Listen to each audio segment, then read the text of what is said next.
Olá, meu amigo, minha amiga, meu irmão, minha irmã. Que a graça e a paz de Jesus Cristo seja com todos vocês. Bom, vocês estão aqui acompanhando o nosso curso bíblico IBF. É um curso bíblico teológico básico, tá? Para dar aí os primeiros passos, ou apresentar os primeiros passos, para que você possa ter um contato com a teologia bíblica. E esse vídeo, ele pode ser assistido por todas as pessoas que passam por aqui pelo nosso canal, mas ele também é direcionado, né, aos irmãos e irmãs ali da Igreja Batista Fraternidade, como suporte, né, para dar iniciação aos estudos teológicos, ok? É óbvio que os vídeos são feitos de forma bem simples aqui, mas certamente temos um bom conteúdo para oferecer. Lembrando, é uma degustação teológica. Todos devem ser incentivados a avançarem nos estudos bíblicos, ok? Bom, a nossa teologia, nós prezamos pela teologia bíblico-histórica ortodoxa. O que significa isso? Significa que nós zelamos pelos princípios e fundamentos da fé, os princípios fundamentais da teologia, tá? E nós abrimos, obviamente, dentro de um viés ortodoxo, um diálogo para as divergências, né, em relação aos pensamentos diversos em torno das ideias secundárias, né, ou dos assuntos periféricos, né, teológicos, tá? Eu sempre falo isso. Existe uma diferença entre os fundamentos da fé, né, as ideias fundamentais da teologia, né, como existe também aquelas ideias secundárias que cabem mais de uma interpretação, ok? Então nós não bebemos da fonte da teologia liberal, tá? E quando eu falo teologia liberal, por mais que algumas pessoas digam, ela já morreu, essa teologia ficou no passado, é um engano, né? É óbvio que muita coisa dessa teologia já ficou lá no século XX, mas os que são decorrentes dela, né? Os estudos decorrentes, né? Estão sempre aí, tá? Com algumas abordagens que certamente tiveram influência nessa teologia do passado, tá? E, obviamente, nós também não somos progressistas, nós não temos uma teologia de viés progressista, mas de viés conservador, tá? Então, nós temos um viés conservador, somos ortodoxos, não fundamentalistas radicais, mas também não progressistas nem liberais, tá bom? Esse aqui é o viés do nosso canal. E se você entende isso como uma boa teologia, se inscreve no canal, fica com a gente, sua inscrição aqui é muito importante, dá um joinha no vídeo, curte o vídeo, envia para um amigo, tá bom? E fica até o final, beleza? Bom, esse aqui é o resumo, tá, das aulas de Cristologia ministradas pelo pastor Daniel Viotto, tá? Eu estou aqui hoje fazendo um aulão, resumo, tá, de todas as aulas que vocês assistiram de Cristologia, tá bom? Então, esse aqui é o último vídeo de Cristologia, onde eu vou fazer um apanhado geral de tudo que você já viu, beleza? De forma bem sintética. Então, eu vou fazer um resuminho aqui. Talvez eu fale alguma coisa que não foi falado nestas aulas. Então, talvez eu esclareça aqui, tá bom? Alguns pontos que não foram abordados, ok? Bom, vamos lá. Cristologia, você já viu, né? Já viu nas aulas anteriores. É o estudo sobre Cristo. Cristo é o título, não é um nome, tá? Cristo é o título que em grego significa ungido. É a mesma equivalência para o hebraico Machia, ou seja, Messias. Então, Cristo e Messias é a mesma coisa. Messias em hebraico, Cristo em grego, que significa o ungido. Esse título é o título que se refere ao Salvador, ao Libertador. Lá no Antigo Testamento havia promessa de que o Cristo, né, o Messias, viria para salvar o povo de Deus. Veja, que no Antigo Testamento, Israel era tida como uma nação eleita, e era de fato uma nação que Deus levantou para anunciar seu nome na terra. Porém, esse povo, claro, né, como todos os povos, sempre cheios de defeito, várias vezes tropeçou no caminho. E com o crescimento da religiosidade, muitos líderes, né, e grande parte da liderança, que se envolve com política, né, com tantas outras coisas, acabou perdendo de vista, né, os propósitos de Deus. Então eles entenderam na sua teologia que o Cristo que viria, deveria vir um Cristo rei, né? Ou seja, dentro do entendimento para a escatologia, né, dizendo que Cristo viria, ou o Messias, né, viria para libertar o povo, e no caso lá, eles entendiam que era o povo de Israel, de seus opressores, entendia-se que ele viria como um guerreiro, como um rei, até porque era da descendência de Davi. Tinha que ser da descendência de Davi, né? Portanto, da tribo de Judá. E aí, ele seria um rei notório que levantaria Israel com poder e venceria os inimigos de Israel, entronizando assim, né, ali colocando o trono para exaltar a Deus, e então seria assim a vitória para sempre, né, a vitória do povo de Deus, no caso Israel. Esse era o entendimento de Israel. Mas eles não perceberam que, na verdade, a promessa de Deus era para levar salvação aos homens e mulheres do mundo inteiro. E que necessariamente não era um trono físico, não era com armas, essas armas que os homens usam. Não era com guerras, né? Guerras, homem matando homem, não era esse o projeto de Deus. Mas sim enviar o seu filho, Jesus Cristo, né? Que aí nós já vimos lá na aula de teontologia. Se você não viu, preste atenção, volta lá para as aulas de teontologia para olhar sobre a Trindade, Pai, Filho e Espírito Santo, um só Deus, coexistindo em 3 pessoas distintas.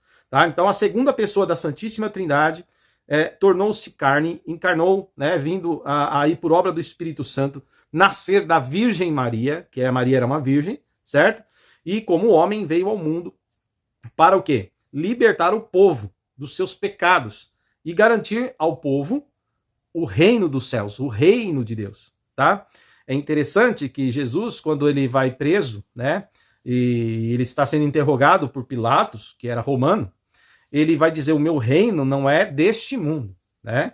Ele diz que o reino dele não é esse reino dos homens. Jesus deixou isso claro ali, tá certo? Mas a gente aguarda a volta do Senhor Jesus, porque ele morreu na cruz, no 3º dia ele ressuscitou, deu testemunho aqui da sua ressurreição na terra, aparecendo para vários discípulos em várias ocasiões. Por 40 dias ele fez isso, depois ascendeu aos céus, na vista de todos. E houve a promessa que assim como ele subiu, né, haverá de descer. Isso também está no livro de Atos dos Apóstolos. É só você abrir a sua Bíblia, olhar Atos lá e você vai ver, tem a referência aí, essa promessa de Jesus. Beleza? Bom, então ele vai voltar e nós estamos aguardando. Já passou quase 2000 anos que isso aconteceu. Mas ele voltará, pode ter certeza. Voltará de verdade. Agora, o dia, a hora, nós não sabemos, tá? Mas vai acontecer. Por isso, fique firme na fé em Jesus Cristo e entregue a ele a sua vida para que você possa fazer parte do reino eterno do Senhor, tá bom? Bom, mas vamos voltar aqui, continuar mostrando qual era o pensamento de Israel. Então, Israel, por não ver um Jesus, né, por não ver um Cristo, aliás, né, não ver o Cristo deles como um Cristo rei, né, um Cristo que pega a espada, que bota para quebrar, que vai para cima, que monta o exército, que põe os inimigos para correr. Ao não ver esse Cristo, esse Machia, esse Messias, né, eles então não entendem que Jesus de Nazaré, aí o nome dele é Jesus, tá? Jesus, o Nazareno, da cidade de Nazaré, eles vão entender que não é o Messias que eles esperavam. Então eles rejeitam Jesus por não enquadrar-se nos aspectos que eles, na sua interpretação, entenderam ser o Messias, tá? Ora, fora isso, havia também no coração daqueles homens a ganância, a corrupção, a maldade, e Jesus denuncia tudo isso. Jesus denuncia a ganância deles, a maldade deles, a corrupção deles, e eles amam mais as coisas terrenas do que as coisas de Deus, tá? Então, esse é um dos motivos também pelo qual, né, ou pelos quais eles passam a perseguir Jesus, tá? Jesus começa a ser perseguido pelos religiosos. Olha que interessante. Uma, porque ele demonstrava, né, em todas as características, que ele era o Messias. Nós já vimos isso na aula do Vioto, né? E que eles se declaravam o ser Deus.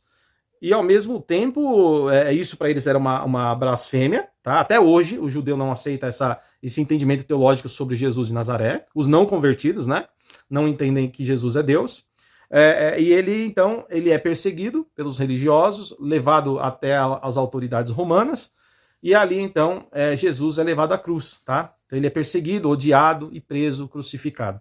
Então, houve tudo isso, aconteceu tudo isso, porém, dentro do aspecto cerimonial, olha que interessante, dentro do aspecto cerimonial em Israel, havia sempre a necessidade de fazer sacrifício pela expiação de pecados. Tá? Isso está lá no livro de Êxodo, Levítico, lá na Torá, no Pentateuco, os 5 primeiros livros da lei, que é Gênesis, Êxodo, Número, Levítico, né, e Deuteronômio. Né? Então, são 5 livros da lei.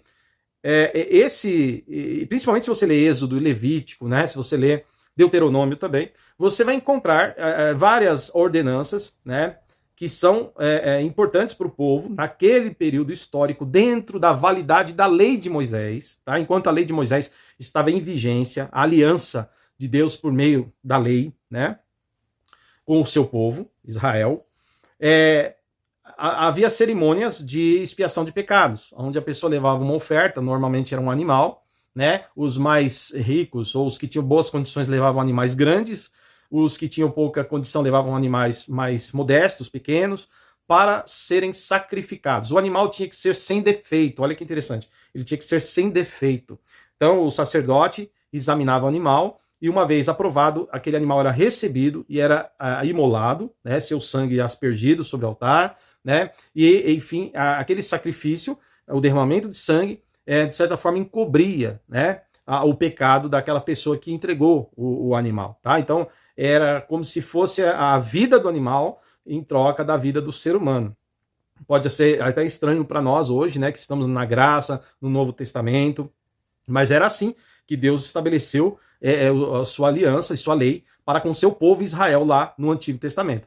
Agora, o interessante é o seguinte, que a Bíblia vai dizer, e eu vou colocar o texto aí, dá uma olhada, que todas estas coisas eram sombras, tá bom? Das coisas futuras. Ou seja, na verdade, esse ritual, dá uma olhada no texto, eram sombras das coisas futuras.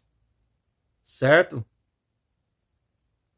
Por que isso? Porque, na verdade, tudo isso apontava para Jesus. Por quê? Porque o plano de Deus para a salvação do homem está sempre fundamentado no próprio Cristo. Nós sempre costumamos dizer que Jesus Cristo é o centro de toda a Escritura, tá? De Gênesis a Apocalipse.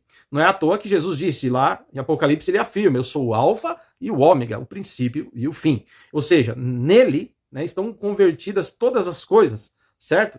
Ele é inclusive o participante da criação, conforme diz João capítulo 1, e diz que no princípio era o verbo era Deus, o verbo estava com Deus, e todas as coisas foram feitas por ele, tá? Então, João capítulo 1, é muito bom você ler esse capítulo de João, tá? Para entender. E ali fala de Jesus, que estava na criação, criando tudo, né? Na Trindade, junto à Trindade, né? Participando, sendo ele participante da Trindade Santíssima. Pai, Filho e Espírito Santo, tá? Bom, aí o que acontece, queridos e queridas, né?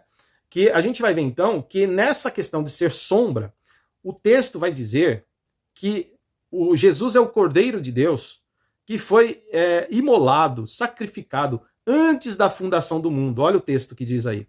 Tá? O que isso quer dizer? Quer dizer que mesmo antes da criação, né, já havia um projeto de Deus que sabe tudo, né, e não só sabe, mas ele é soberano, ele tem o controle de absolutamente tudo.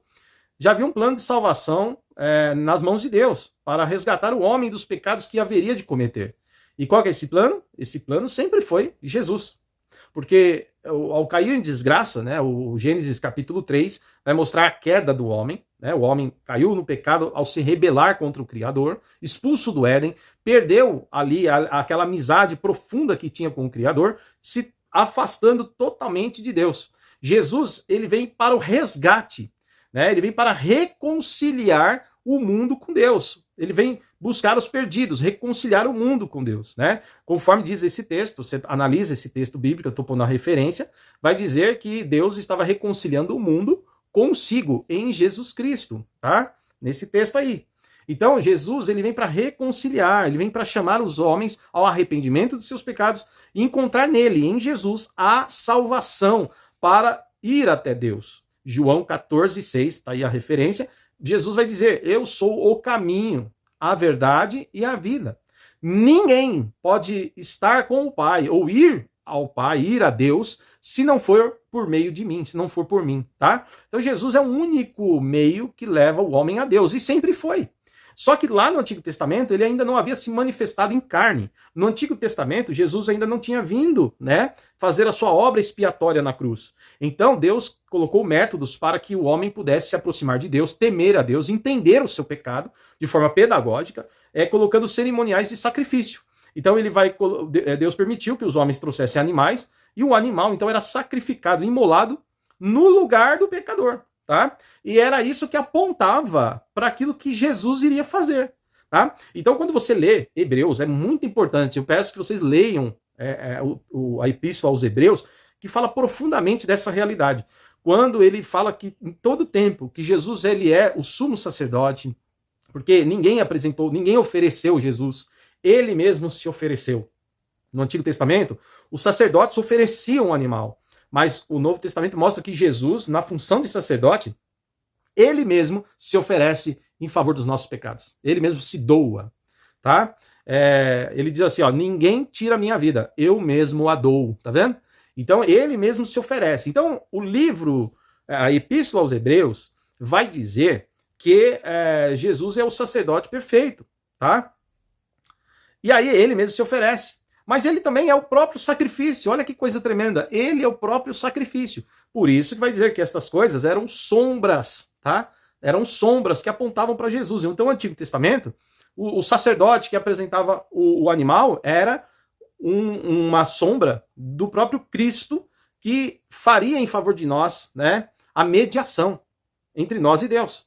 É a função do sacerdócio de Cristo, tá? Ao mesmo tempo, o animal que era entregue para ser imolado era também sombra do próprio Cristo, que se entregaria em favor dos pecadores, para que ele morresse em nosso lugar, para sermos salvos, nós os que cremos nele, e aceitamos ele, e queremos ele como Salvador nosso e Senhor nosso, ok? Então, é muito importante você entender isso, tá? Jesus vai à cruz, pela ignorância e afastamento dos homens para com Deus, é que eles acabam levando Jesus para a cruz, embora fosse plano do próprio Deus que isso acontecesse, tá bom? Então Jesus é sacrificado na cruz, né? Entregue à cruz pelos nossos pecados, o sangue dele, então, vertido, nos purifica, nos santifica, nos justifica diante do Pai. Por isso que você precisa de Jesus para ser salvo, tá? Ninguém pode se salvar. Nós temos um Salvador, único, e o nome dele é Jesus, o Nazareno. Tá bom, queridos? Bom, então eu estou explicando aqui qual foi a função, né, de Jesus na obra expiatória, como Salvador nosso. E esse é o significado de ser o Messias que Israel rejeitou. Porque ele vai vir com o seu reino, sim, tá? Primeiro ele vem com o seu reino dentro de nós, no nosso coração. Quando você recebe a Jesus, começa a viver uma obra do Espírito Santo no teu coração, você começa a aprender a vontade de Deus e começa a se portar como filho de Deus, como filha de Deus, você entendeu que o reino de Deus já chegou em seu coração. Então esse é o primeiro aspecto do reino.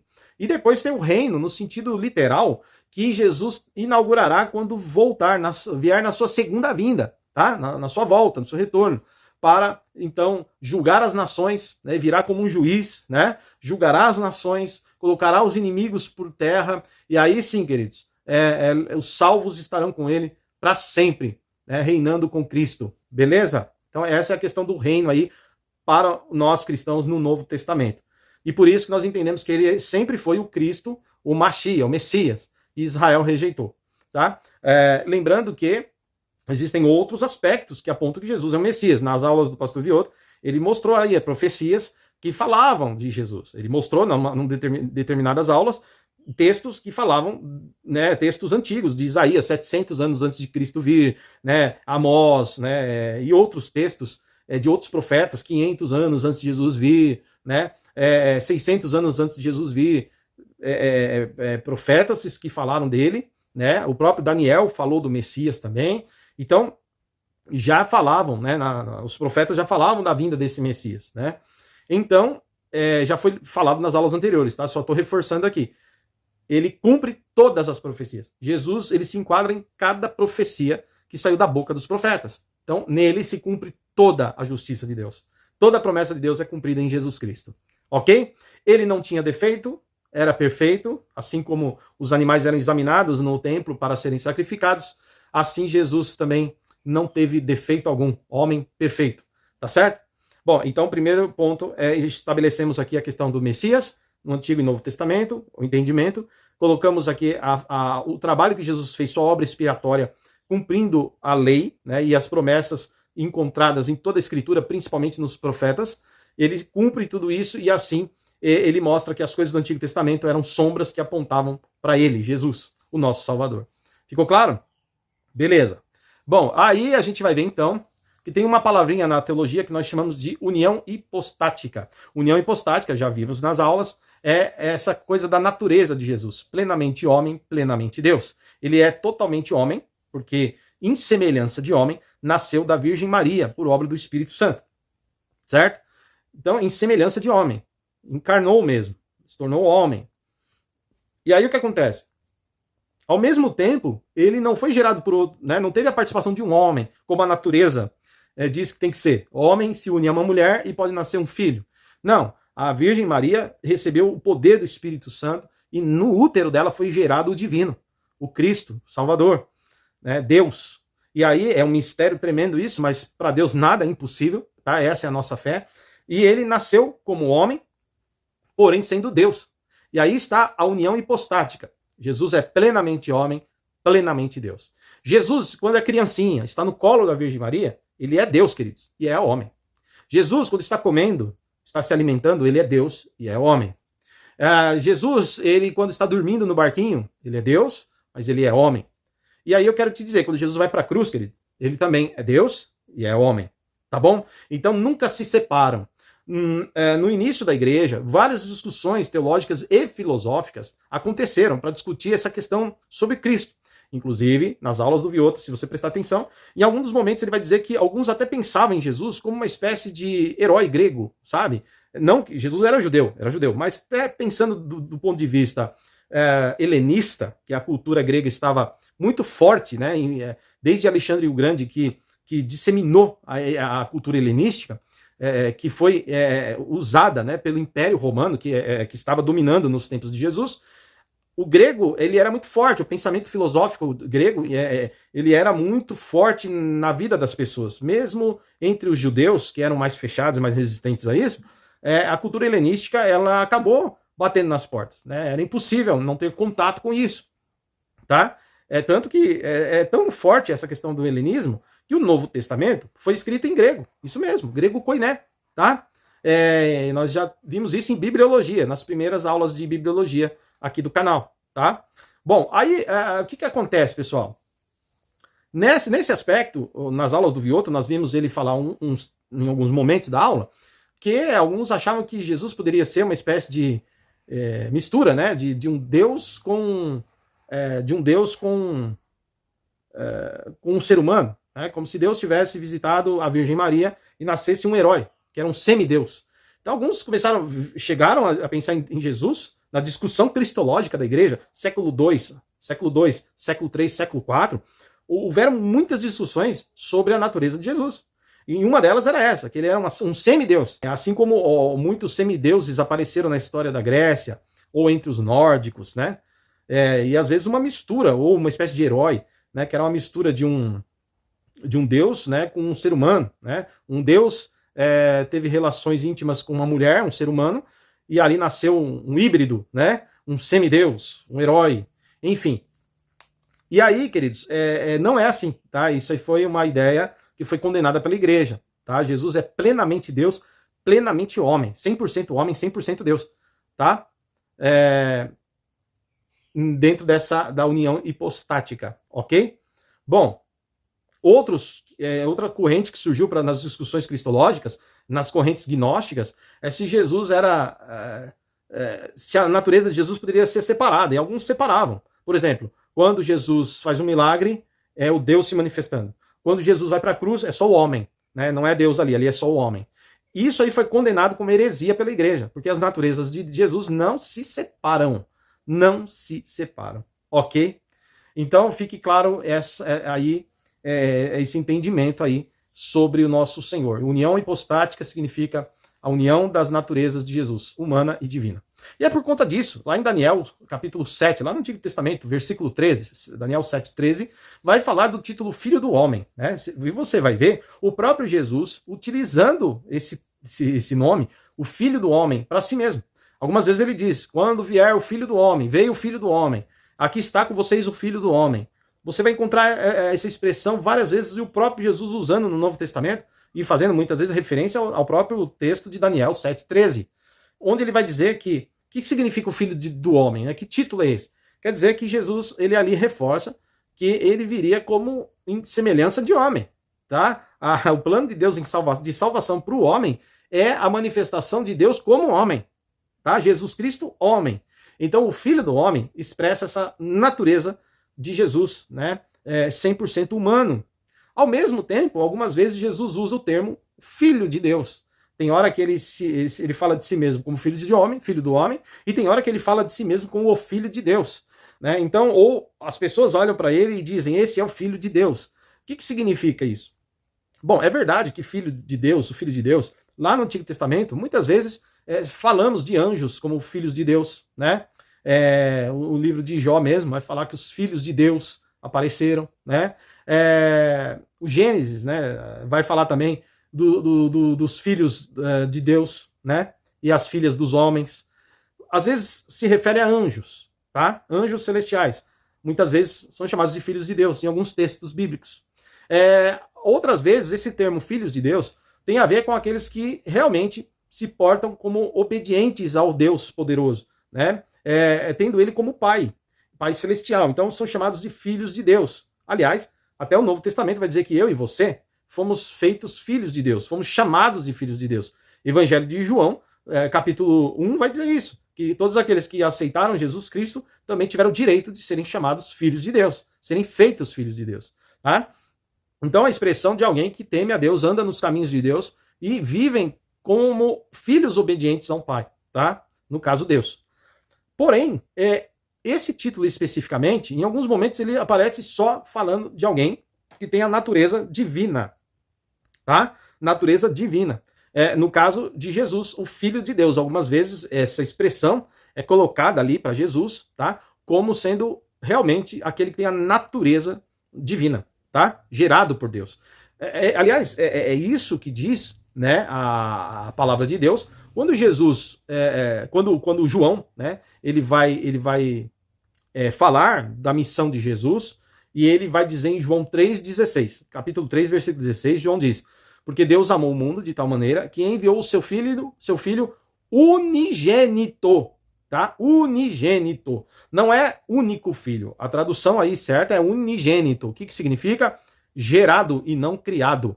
Ou seja, Jesus, homem, foi gerado no ventre, no útero da Virgem Maria, pelo Espírito Santo, por uma ação de Deus, tá? Então, ele é Deus, é a ação divina.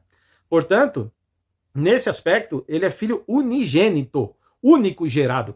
Todos os demais filhos, nós, por exemplo, somos criados e recebemos filiação, tá? Somos filiados, né? Recebemos a filiação, sendo assim reconhecidos como filhos e filhas de Deus. Mas nós não somos gerados nesse sentido de termos em nós as características divinas. Nós não somos divinos, nós somos seres humanos, tá? E em nós há o sopro de vida dado pelo nosso Criador, nosso Deus. Ficou claro? Então, em algumas vezes, o Filho do Homem, Jesus vai usar a expressão Filho do Homem, mostrando sua natureza humana, e algumas vezes vai usar a expressão Filho de Deus para, assim dizer, falando acerca da sua natureza divina, 100% homem, 100% Deus. Ficou claro? Claro que você tem outras discussões teológicas acima desses títulos que eu estou falando agora, mas estou dando aqui uma pincelada para você entender mais ou menos assim uma ideia, um pensamento que é ortodoxo a respeito dessa questão. Ok? Bom, então, nas aulas do Vioto você já viu que Jesus fazia milagre, Jesus operava milagres, né, e fazia coisas tremendas. Agora, é interessante a gente pensar que não foi imediatamente que os seus discípulos viram Jesus como realmente o Deus encarnado, tá? Isso não foi algo assim que, olha, na primeira vez que viram Jesus, entenderam que Jesus era, de fato, o Messias, tá? O prometido, o Salvador. E a ideia que eles tinham de Messias também não era clara, não era uma ideia clara, mesmo os discípulos, tá? No início, que eles começaram a andar com Jesus, a ideia deles não era clara sobre Jesus ser o Deus encarnado. Esse pensamento foi clareando, pessoal. Foi clareando. Olha, tanto que é verdade que a gente vai ver, talvez propositalmente, talvez até propositalmente, ou não, seja como for, uma narrativa muito interessante. Quando, no mesmo no mesmo autor, né? No mesmo autor a gente vai ver duas circunstâncias. No mar, por exemplo. Né? No mar que a gente fala Mar da Galileia, mas era o lago de Genezaré. Né? Ali no lago, chamado de mar, a gente vai ver os pescadores, discípulos de Jesus, num primeiro momento, o barquinho está sendo açoitado pela tempestade, parece que vai afundar. Aí Jesus dá ordem para o mar se aquietar, o mar cessar, e o vento parar, e tudo se acalma. E eles veem que aquele homem que entra no barco, Jesus, né, que está no barco, o homem que está no barco tem autoridade sobre o vento e o mar. E aí eles vão fazer uma pergunta: quem é este que até o mar lhe obedece? Ali começa a cair a ficha. Ele é mais do que um profeta. Ele é mais do que só um Messias no sentido de trazer libertação para os homens aqui na Terra. Ele é muito mais. E aí eles começam a fazer um link. Peraí, é só Deus que tem autoridade desse jeito para acalmar o mar, acalmar a tempestade. Só Ele. E isso começa a cair a ficha, né, na cabeça dos discípulos. Eles vão começando a entender que Jesus de fato tem uma natureza divina. Você vai perceber que no mesmo texto, você vai perceber que no mesmo autor dando sequência, em algum momento, o que vai acontecer? No mesmo autor, olha só, vai acontecer de novo, de eles estarem no barco, e dessa vez vinha o mar, ali, o vento, né, açoitando o barquinho, que ali, eu repito, é um lago, né, mas é muito extenso e é chamado então de mar. E aí eles estão naquela tempestade, tá feia a coisa, e o barquinho parece que vai afundar. Jesus está lá de novo. Agora, veja bem, nessa segunda vez que a tempestade se repete, Jesus repete o milagre. O que vai acontecer? Diferente, queridos. Olha agora, diferente do primeiro momento, onde eles perguntam quem é este, parece que agora eles já tinham mais experiência com Jesus. Parece que agora eles já estavam entendendo melhor quem é Jesus. E ao invés de perguntar quem é este que até o mar lhe obedece, o vento lhe obedece, lhe ouve, ao invés de perguntar quem é esse, eles vão dizer: este verdadeiramente é o Filho de Deus. Eles vão afirmar que realmente esse aí é o Filho de Deus. Então, você vai percebendo que, conforme eles vão tendo experiências com Jesus, eles vão começando a entender, queridos, o propósito de Jesus. Eles nem sabiam que Jesus era Deus, eles nem entendiam no início que o plano de Deus era que Jesus fosse entregue pelos nossos pecados numa cruz, tá? Então, essas coisas vão sendo apresentadas para eles aos poucos. E aí que eles vão entendendo quem é Cristo, tá? Então, diferente do que muitos acham, que os discípulos começaram a seguir Jesus já pensando nele, olha, ele é Deus, né? Diferente disso, eles tinham muitas dúvidas, eles ainda não tinham com clareza que Cristo era o Messias e que esse Messias, que Jesus, né, era o Cristo, Jesus era o Messias, e que o plano dele não era estabelecer uma libertação aqui na Terra, mas era trazer libertação das almas, proclamando o reino dele que virá, né? Eles não estavam entendendo ainda que ele era o Messias, mas esse Messias era de verdade o Deus encarnado, assim como eles nem tinham noção, talvez, que houvesse uma trindade, Pai, Filho e Espírito Santo. Essas coisas vão sendo aos poucos e compreendidas, tá? Então a revelação de Deus, ela é progressiva nesse aspecto, tá? Como também sempre foi no Antigo Testamento, sempre foi progressiva, até Jesus, tá? Beleza, pessoal? Só para vocês entenderem essa questão também. Bom, é isso. Então a gente vai ver que Jesus, nosso Senhor, você já viu as aulas do Vioto, tudo que ele falou, o Jesus histórico, o Jesus da fé, né? A gente já viu tudo isso lá, que é mito, né? As discussões sobre o Cristo mitológico, né? E a veracidade da nossa fé sobre o Cristo bíblico. Tudo isso já foi falado nas aulas. Eu espero que as aulas de Cristologia tenham acrescentado muito para você, né? E que você seja fortalecido cada vez mais tendo a fé em Jesus Cristo, nosso Senhor, tá bom? Porque nele existimos e para ele vivemos. E com ele eternamente reinaremos. Graça e paz. Até o próximo vídeo, até a próxima aula, se Deus quiser. Aqui encerramos Cristologia. Deus abençoe a todos, em nome de Jesus. Olá, pessoal. Você que é aqui do canal Degustação Teológica, está inscrito, quero te agradecer de estar inscrito, né, e estar conosco. E eu quero te fazer um convite muito especial, que é o convite de, primeiro, nos visitar a nossa igreja, Igreja Batista Fraternidade, ali em Caieiras. Caso você não esteja congregando, caso você esteja aí paradão, né, venha congregar conosco. E você que já tem uma igreja, está firme lá, que Deus te abençoe, continue firme lá. Mas quando quiser nos visitar, para dar uns glória a Deus conosco, né? Fique à vontade para estar conosco com a bênção de seu pastor e da sua comunidade, tá bom? Bom, Mas eu quero dizer para vocês, queridos, nós estamos na Avenida Pauliceia, número 1200, ok? Aqui no bairro das Laranjeiras, Caieiras, São Paulo, cidade de Caieiras, tá? Nós ficamos na sobreloja, ou seja, na parte superior do prédio, tá bom? E ali acontecem nossos cultos todos os domingos, às 9h30 da manhã e às quintas-feiras, às 8 horas da noite. Sua família, você será bem-vindo, vocês todos serão bem-vindos, tá bom? Lembrando que nós temos também outros trabalhos que você pode conhecer ao nos visitar, tá bom?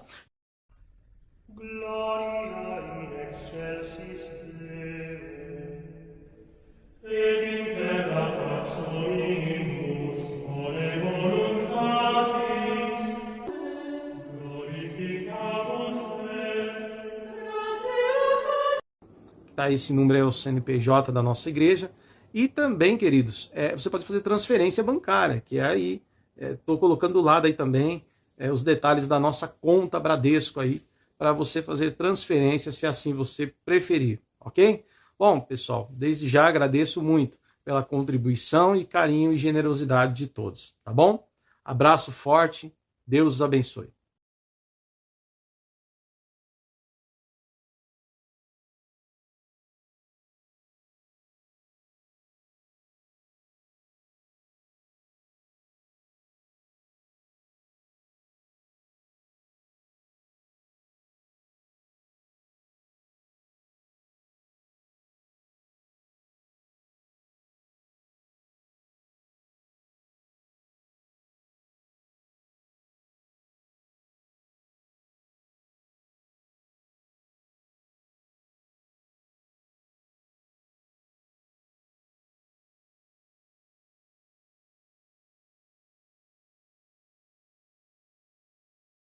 Bom, pessoal, é isso aí. Eu vou dar agora para vocês algumas dicas, vou passar aí para vocês algumas dicas de onde estudar teologia, e também vou indicar alguns lugares onde você pode estudar história e filosofia, tá bom? Que são cursos afins, que podem agregar no conhecimento teológico, tá bom? Pode ajudar também a ampliar seus conhecimentos, beleza?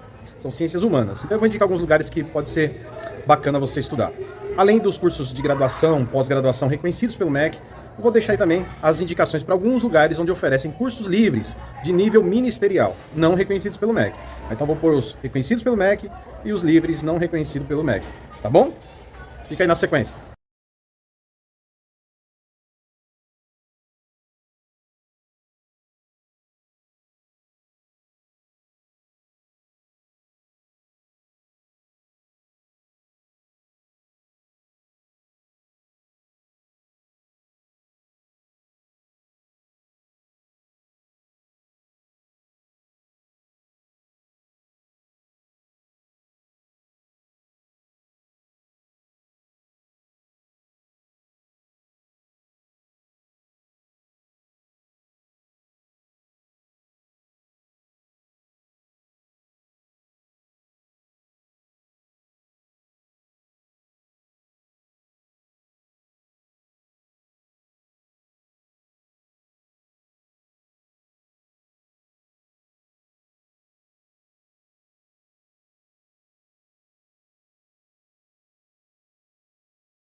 Glória